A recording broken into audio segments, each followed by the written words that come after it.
Good morning, everybody. Thanks for tuning in to Coffee Talk with Chuck. And so this morning, we'll go ahead and get fired up here in a couple of minutes. Real quick, we'll knock out all the introductions and everything. I'm Chuck, obviously. This podcast is really just a time to get together and chat. We've kind of built a really awesome community, so everybody gets to come in and touch base once a day at least, see how everybody's doing. The big goal of this podcast is really just take a minute to get out of our heads and enjoy some time together and chat. I guide the conversation a little bit with some topics. We always start with some good news, the happier side of news. We talk about gaming, movies, video games, streaming, all of the above. So I welcome all of you to participate, to take part. If you're watching this later, definitely try to grab us live. That way we can interact and meet you. But again, like I said, just a chance to get out of your head, have some fun, wake up, or if you're doing this at lunchtime, or wind down in the evening. So that being said, I'm going to go ahead and get to our first story. And again, right now, I'm in the process of building out a gaming PC. I just got the last part yesterday. So I will be building that and streaming it pretty soon. So I'll be able to share these, like split screen type stuff. But for right now, here's the link to the first one. What's up, Stacks? What's up, Spicy Tofu? Good morning, everyone. Yeah, I feel you. Morning. Stacks, it's super early for you. All right, so the first article I've got is, I thought it was pretty cool. So he designed a mountain bike to give freedom and fresh air back to people with disabilities like himself. So, when a snowboarding accident resulted in a spinal injury that sidelined him from his beloved outdoor pursuits, Christian Bagg was determined to climb back up the mountain. I just wanted to go outside with my friends and not have them worry or wait for me, Bagg says. Good morning, Vic, or afternoon for you guys. Thanks for tuning in. We're just on our first story. So, I just want to go outside with my friends and not have them worry or wait for me, Bagg says. I just wanted to have fun with them and I just wanted to blend in. Bagg started out by designing wheelchairs that offered greater versatility than traditional models. He then turned his attentions to creating a line of purpose-built bikes for people with physical limitations. And there's actual pictures of him, and it looks like he's turned into a modified four-wheeler. He admits some of his early prototypes were better than others. Some were awful, Bagg joked. The learning curve eventually brought him to the bike's current incarnation, the Bowhead Reach. With its main wheel located in the rear, heavy tread tires, and a powerful electric motor, the souped-up reverse tricycle can go pretty much anywhere. The all-terrain recumbent bike comes in three models: a recreational model for everyday adventuring, a performance model for true adrenaline junkies, and the Explorer mode, a push variation that allows for partnered assistance as needed. There's even a special package to adapt the bikes for use by quadriplegics. One of Bagg's first customers was J.P. Middleton, a volunteer firefighter and primary care paramedic who, like Bagg, had suffered a life-altering spinal cord injury while skiing in 2018. Moments after the accident, Middleton realized the seriousness of his condition. It's a feeling of absolute helplessness. You're lying there and you can't move your lower body. I was stuck in one position, and you're now at the hands of the people you were once working with. Middleton, the married father of two boys, couldn't help but wonder what the impact of his injuries would be over the long haul. When you know that the injuries are right away, if you know what the injuries are right away, you start to think about the future before you're even in the ambulance. You're thinking about your family, your job, you're thinking of your life going forward. Middleton spent months in rehab at Calgary's Foothills Hospital in Canada trying to come to terms with his new body. The adjustment wasn't easy. During a visit with his dad on what he recalls as one of his darkest days, someone on an outlandish bike shot by them, and as they sat together outside the hospital.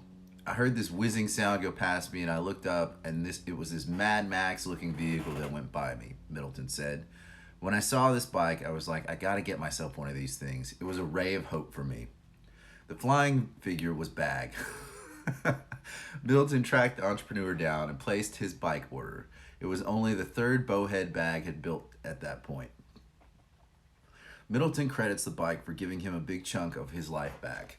It's become an extension of my body, he said. I take it everywhere with me, camping. I take it in the backcountry. I hooked up the trailer and I used it to drop off my son at his first day of school. He also gets a kick out of the awestruck look he gets from passerbys. This bike will turn more heads than a Lamborghini, he joked. With similar interests and experiences, hey, what's up, Phil? Thanks for tuning in, guys.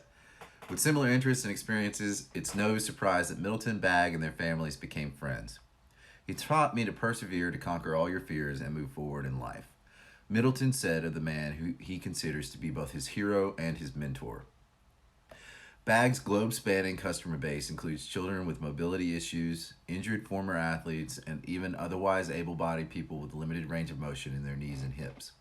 We've sent bikes to Jerusalem, New Zealand, South Africa, the UK, and the US, Bag said. Bag and his team initially built 50 bikes in the basement of his workshop, but business was so brisk, Bowhead, named after the site at the headwaters of the Bow River where his crash happened, recently relocated to a large retail space across the Canada Olympic Park. With 200 orders already for the coming year at a retail price of $14,900, he envisions a bright future and continued expansion. People will be doing giant motocross-sized ramps, or they'll be out with their family, or they'll be fishing for the first time in 5 years. The scope of what people do on it is insane, he said. My goal is to keep this progressing at a blinding pace so disabled people get to have the same rewards that the able have in their equipment. Channeling his passion has also allowed Bag to reap the rewards of knowing he's making a real difference for other people who's been where he's been. That's what's fun, to watch the work you do impact people's lives, he said. So yeah, there you go. It's actually, it's funny. I found this, right, and I'll tell you a little. So I was getting up this morning. I was getting ready. I was coming in here, and I was skimming through TikTok, and unfortunately, I found a video about one of these, and I didn't realize what it was at first. And so I'm sitting there and I'm watching it. It's a video of a guy on a mountain bike trail somewhere in the U.S., and this guy is like getting mad at him, and basically, long story short, it looked like a husband and wife mountain biker, and they stopped him on the trail, and it was a guy who was disabled in one of these. I don't know if it was actually the guy from the Bowhead Corp or not, but they started giving him a hard time, saying that he couldn't have, why was he driving a motorized vehicle on a mountain bike trail and all this other stuff. And then finally, all he said to the guy was like, you do realize I'm disabled, right? I can't use my legs. Like, they don't work. And then the wife goes, oh, you probably should have led with that. And I was like, and so it's funny, though, that I pulled this art. I went to Good News Network this morning, and boom, here's that is. So whether Facebook trolled me or whatever happened, I don't know. But it definitely, I think it's really cool. The only thing I would say about it, though, and you guys tell me what you think, that $14,000, basically $15,000 price tag, whew. Yeah, that's what I mean. And here, with a little background in health insurance, I can tell you right now, no health insurance company is going to pay for a motorized bike type thing. They'll pay or subsidize a wheelchair if you need one. But I don't know, man. That's a lot of money for something like that. It's one of those things where you're really torn, and you guys tell me what you think. Part of me, I think, is amazing. I think the concept behind it of giving someone who has limited mobility or no mobility and letting them go out and experience things in the world, so you bridge that gap between you're not disabled, you're just differently abled, or however you want to argue that point or say that. But, that part of it's awesome, giving people the ability to do things that they normally wouldn't be able to do. But again, man, and to Stacks, your point, dude, $15,000, like, that's not not to mention too, you got to have room, a vehicle to be able to move this and stuff like that too. So again, like I said, I'm torn on this one because I think it's an awesome thing that it allows people to have really a whole lot of fun and stuff. But at the same time, with that price tag, that's just not possible for the average person. Good morning, I'm Papa Bear Gaming. Thanks for tuning in.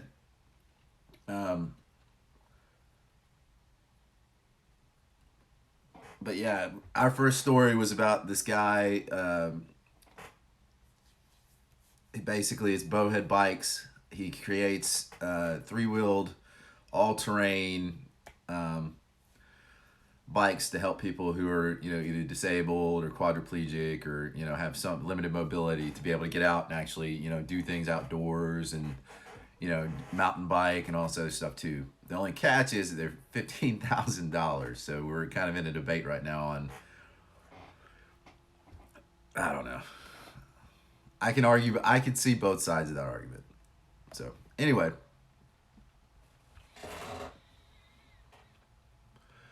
no worries, Vic. Thanks for tuning in. We'll try to keep it entertaining for you this morning. I do have a pretty decent story. It's not a funny one. It's just a military story. So I thought it would be interesting to tell because a lot of people don't get to see life from that perspective. So yeah, let's see. What are we at now? I couldn't find a really good weird news story yesterday. We talked about the exploding whale park in Oregon. So that was pretty funny. I did want to... Yeah, I'm with you, Stacks. I can't really see past that price tag either. I mean, that's a lot. That's not even like a... Like, that price tag puts it at a level that's, like, beyond even a thought for most people. 15 grand, nobody's going to be able to drop that on something. It's the same thing for people who spend...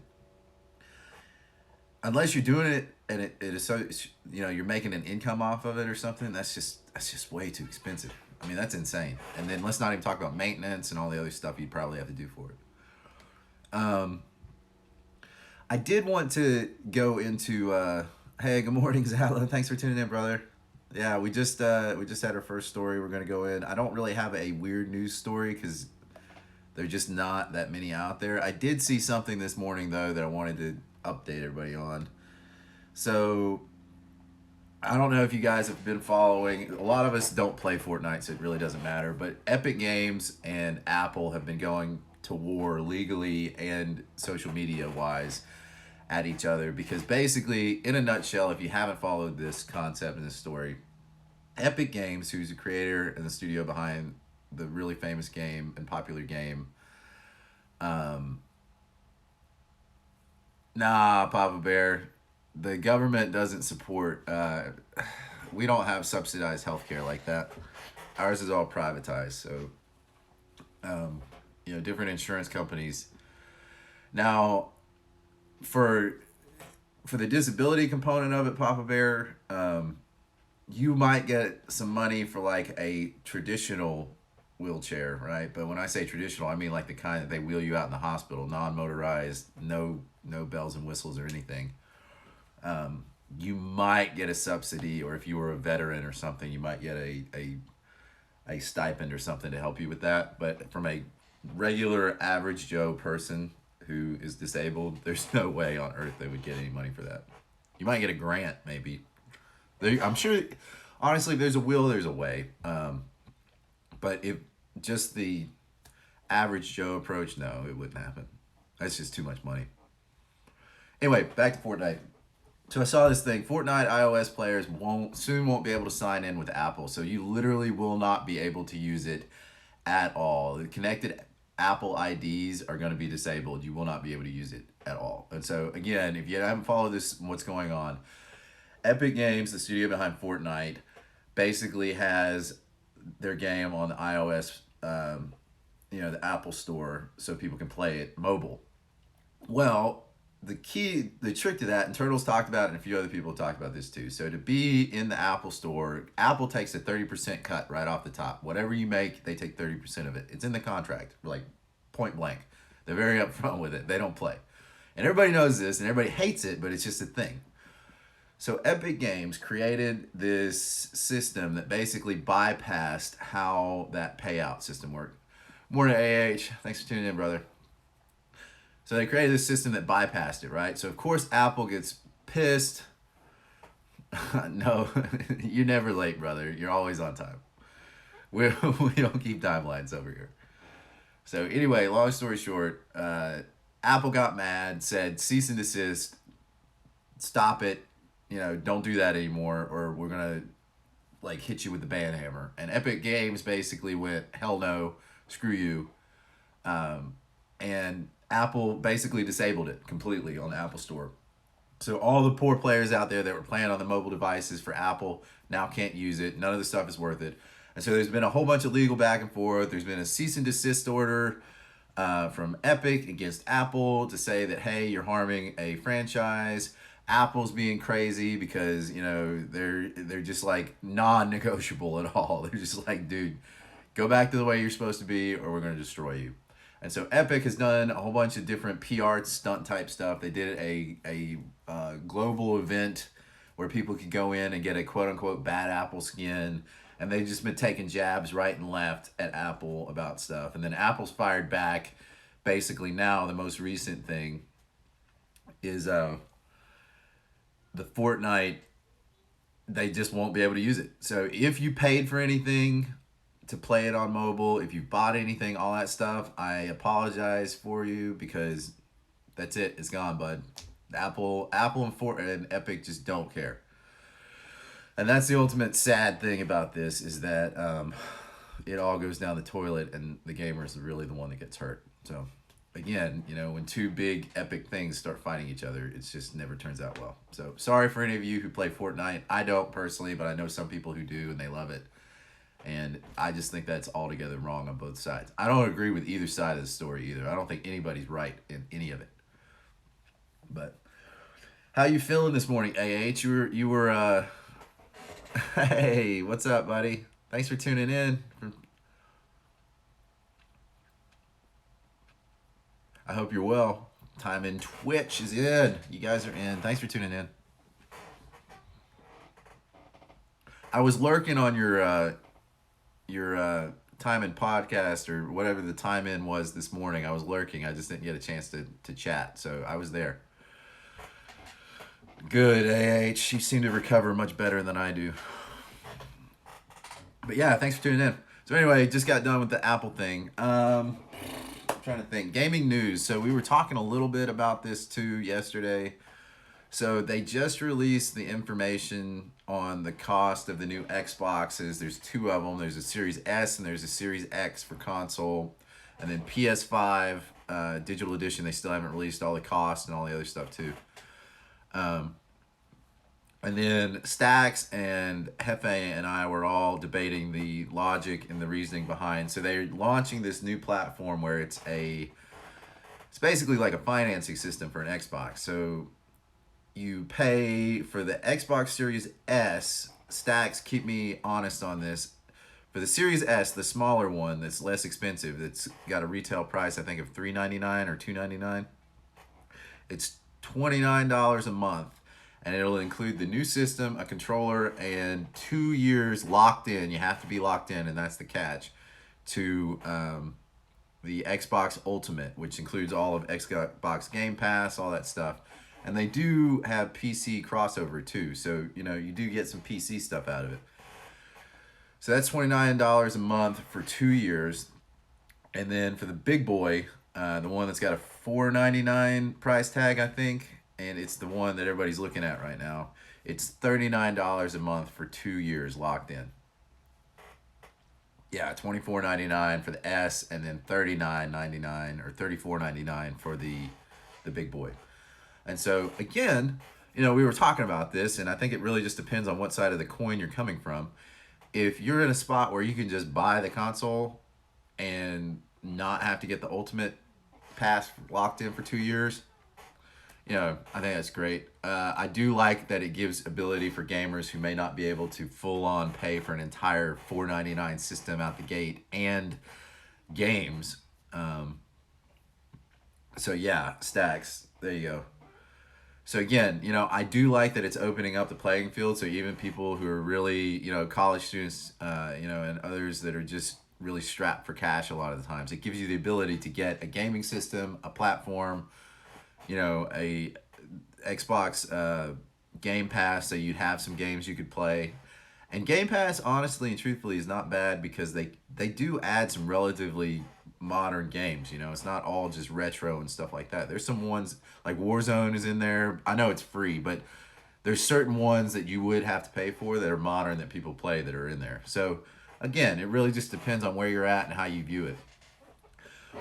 I don't know. I'm gonna look at it. I think I got to look at the fine print a little bit more too. But I like the concept. I don't understand why they haven't been doing this in the past. This should have been a thing. And then PS5 we're still waiting for them to release the info on how much it's going to cost. But I would guess that it's going to be a comparative cost for like the big boy Xbox. It would make no sense.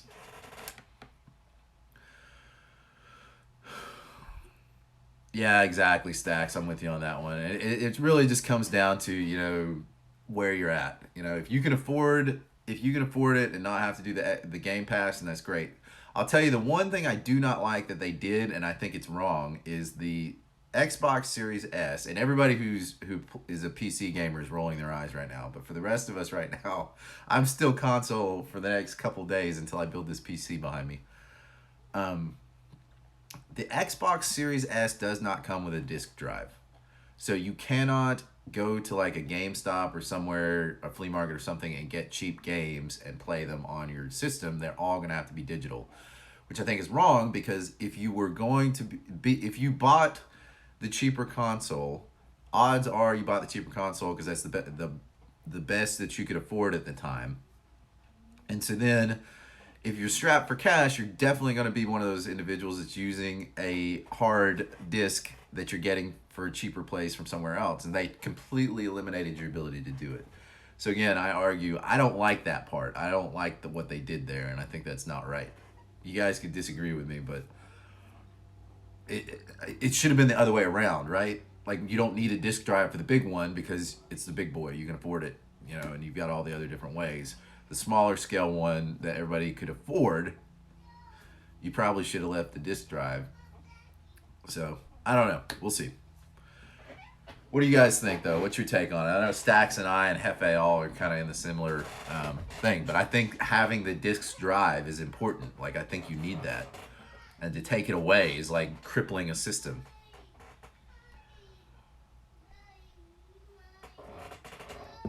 But I don't know. Today, and again, an argument can be made that today in all the digital world and all the different deals and stuff you can probably find out there. I don't know. But, yeah. So Black Ops 2 is in full production. They're getting ready to launch that bad boy. Betas are coming out pretty soon. Everybody's fired up about that one. But yeah, let's talk about last night's stream, stuff like that. How did everybody do? Did anybody stream last night? And if so, how did it go? Also, for anyone who wasn't here yesterday, Stacks made affiliate night before last. So huge congratulations, dude. We're so proud of you. It's awesome. Congratulations. And so now he gets to dig through all the dumb affiliate settings and stuff that's in Twitch, because it's so much crap. And so if anybody can help him or anything like that, if he reaches out to you, please help him out, because there's a ton of stuff, everything from emotes to settings. So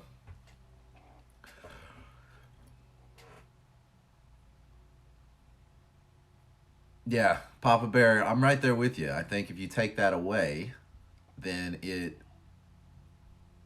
I don't know. I mean, it seems, I hate to, I'm not accusing people of being greedy, but it just seems like they're trying to eliminate the cost-effective and ways of being a gamer, right? Because people, that's the thing, is that people love gaming and it's something you have a passion for and it's a lot of fun and things like that, but it can be expensive, especially for these AAA games that are $60-$70 a pop. And so if you're running around paying $60-$70 a pop and you're working a full-time job and you've got a family or whatever your life setting is, you need a way to have a financial stuff. Oh, Oh man, Stacks. Yeah, we were there. We were cruising around multiplayer with Stacks last night. I was getting my butt kicked. It was bad. It was really bad. But well, it'll pick up, man. It's just sometimes certain nights of the week are just rough. Once you get to like that middle Wednesday and Thursday nights, for some reason, you guys could disagree, and you guys may have a different experience. But Wednesday and Thursday nights for me are like almost dead half the time. Um, Friday picks up a little bit sometimes. Other times, everybody's out doing stuff. Um, so Saturday and Sunday nights tend to be the more fun ones. But yeah. All right. Let's do story time. All right. That way I can remember to do it. Okay. All right. He says also working advertising, taking printing items away affects industries and game shops promoting new games. Yeah, I agree with you. All right, Vic. Thanks for tuning in. Have a great day. I'll tell you the story another time. But yeah, Papa Bear, you're exactly right too. It's not just hurting the gamer; it's hurting the industries that sell the games too. But yeah, I'll make sure to tune in, Papa Bear. We'll see you later, Vic. All right, here we go. Story time. All right, and again, this isn't a funny one, guys. So I apologize. This is more of like a wild, crazy thing that happened to me one time in the military. Okay. So again, if you're looking for a funny story, or if you're easy, let me do a disclaimer too. If you're easily triggered by like combat related stories, then you might want to tune out. Okay, um, I'll tell you, nothing really bad happened. I'll preface that. Okay, but it was just a wild, crazy experience. All right, I'll try to do it justice, but it's been a little while. It's been a decade at least. So I'll try to remember the details. So, all right. Anyway, so here's how it went. This was 2007, I think. Right, 2007. It was the height of the surge in Iraq. Everything was going crazy when it was a global effort to retake Iraq and all that. And again, not to be political, everybody's got their own opinion of it. This is the setting. That's where I was. And at this time, there were two most dangerous places in the world. There was a place called the Triangle of Death. Okay.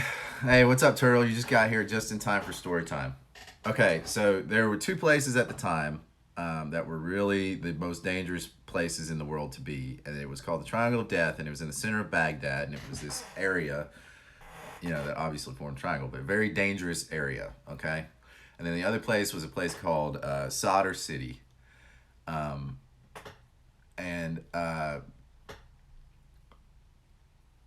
it was a wild time to be there. Let me just put it that way. A lot of crazy stuff happened. So anyway, we were on this mission, and the mission was just it was supposed to be a normal night patrol.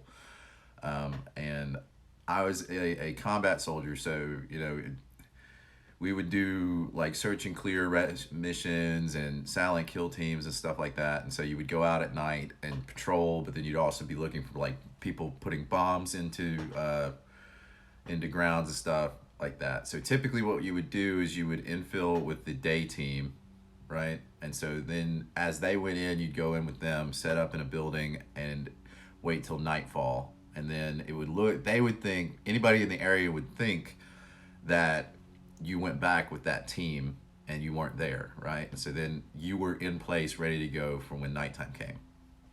So we were doing that one night, and so we started patrolling the area, and we had two full squads with us. So we're in this. We're walking down.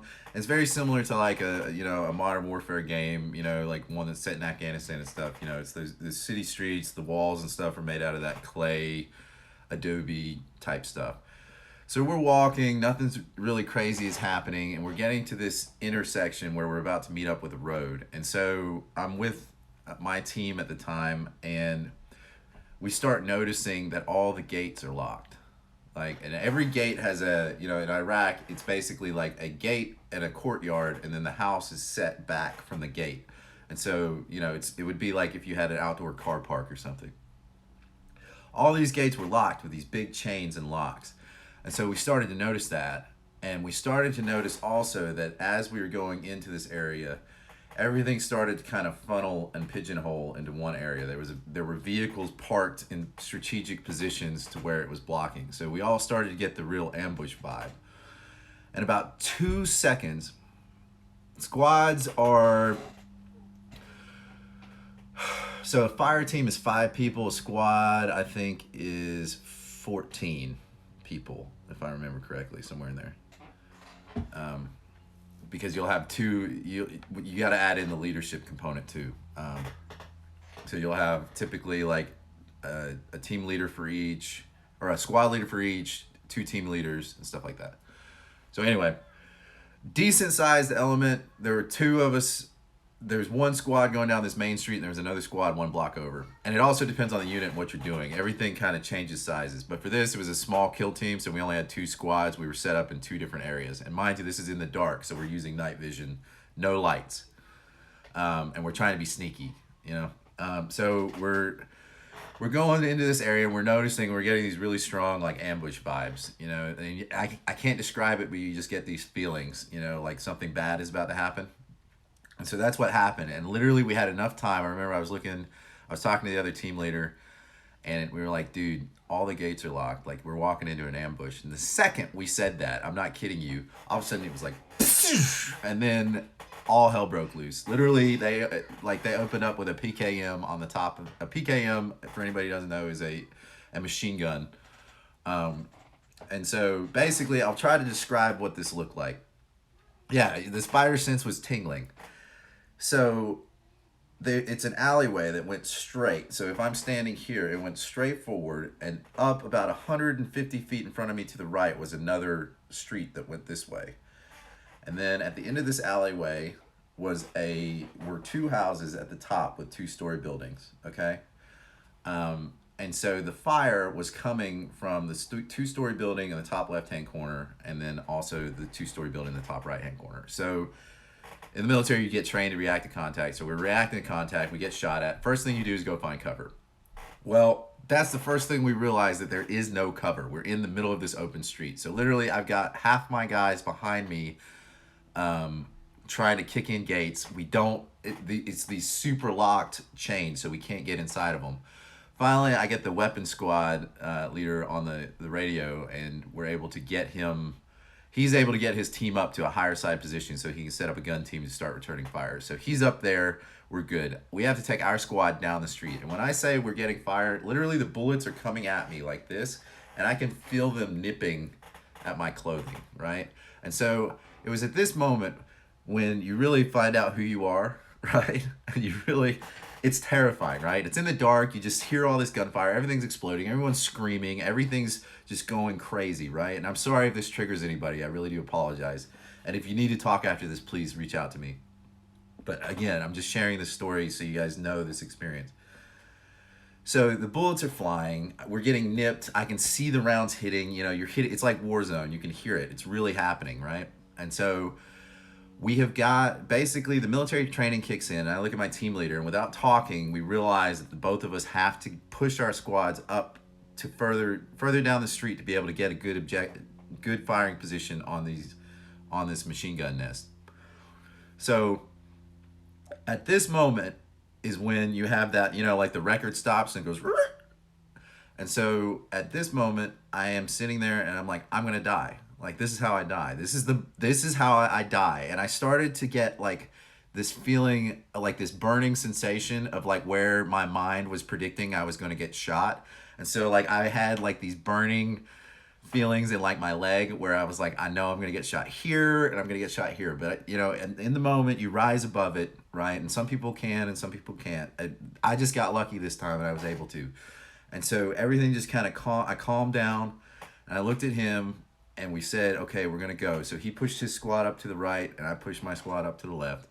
And we got into decent firing positions. We started to engage the objective. So he laid down a base of fire on the right-hand side, and he's shooting up to the left. And so while he's doing that, undercover, we're moving up to the left.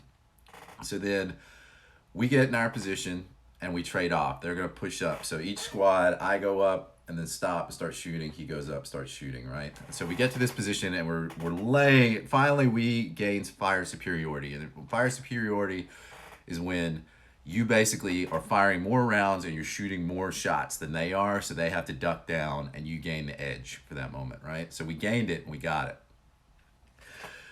So then all of a sudden, out of the blue, I see a PAC-2, which a PAC-2 at the time, it's a laser, right? It's a nighttime laser that you can only see with your night vision. I see a laser on the wall next to my head right here, right? I'm like, oh my God. Like there's a second element coming in. They're coming in to get us. So then all of a sudden I start seeing more PAC-2s. I'm like, wait a minute. There's a whole second platoon of our people over there thinking that we're the bad guys. And so they are 2 seconds away from start opening fire on us and hitting us. So we're going to get hit from the front, and then we're going to get hit from the side by our own guys, right? And mind you, all this explosions, bullets, everything's flying, things are nipping. It's crazy. So I get to the weapons squad leader who's got high side, and I ask him, like, hey, can you get on the radio and tell all friendly units in the area to cease fire? Cease fire. We have an element in contact. Please do not engage, right? And so luckily, by the grace of God, he got through, and that element that was about to assault us stopped. So we weren't going to get killed by our own guys. So then we start going up, and all of a sudden, there's these things called tactical pauses, right? Where like all of a sudden just everything just stops.